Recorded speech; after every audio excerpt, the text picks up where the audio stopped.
Ce dossier-là, c'est un dossier, qu'est-ce qu'il avait comme particularité, c'est qu'il m'a été référé par un syndic en insolvabilité.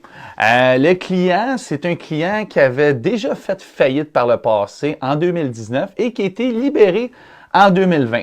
Il y avait un véhicule aussi présentement qui avait depuis environ 10 mois, qui était bien payé, mais qui avait eu des petits retards des NSF dans les derniers 2 mois, de l'accumulation de dettes, de PCU, taxes, hydro, il y avait beaucoup de dettes aussi de rotatifs et il y en avait jusqu'à la gorge parce que avec ses revenus, il y a eu une perte de revenus pendant 5 mois et 5 mois avec l'argent qui rentre moins et le chômage que tu attends, ben les dettes s'accumulent et ça devient plus dur. Le client est rentré en consultation avec son syndic pour faire une proposition au consommateur pour mettre l'ensemble de ses dettes en un paiement et rembourser une partie des créanciers, qui est la solution à faire dans ce type de situation-là, parce que la proposition au consommateur, tu vas la payer pendant 5 ans et à l'année 6, elle n'apparaîtra plus sur ton bureau de crédit comparativement à si le client aurait fait une faillite. Elle aurait eu pendant 14 ans parce qu'il venait de l'enfant qui avait été libéré en 2020.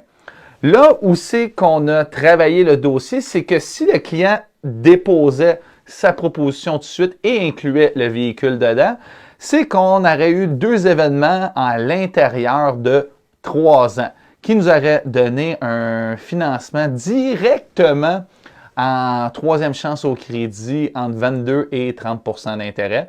Parce qu'en plus, on aurait inclus un véhicule qu'on aurait fait l'acquisition il y avait moins d'1 an. Le plan de match, qu'est-ce qu'on a fait là-dessus?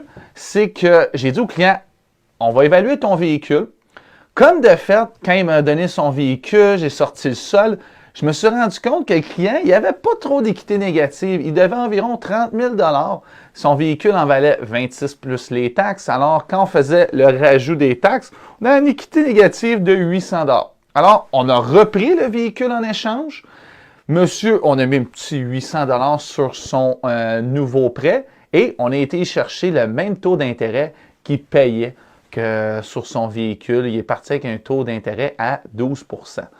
Alors, qu'est-ce qu'on a fait? C'est avant de faire la proposition, on a fait le changement de véhicule. En plus, le client avec l'ancien prêteur à qui il faisait affaire, ben, il n'y a eu aucune note négative. Il est resté avec un bon nom avec ce prêteur-là. Malgré que le dernier mois, les 2 paiements avaient rebondi, il n'a jamais été en retard plus que 30 jours. Et sur son dossier de crédit, on ne voit pas qu'il a été un mauvais payeur d'auto. Tu veux en apprendre plus sur le financement automobile? Suis-moi sur TikTok et si tu veux être mon prochain client VIP, remplis mon lien en bio.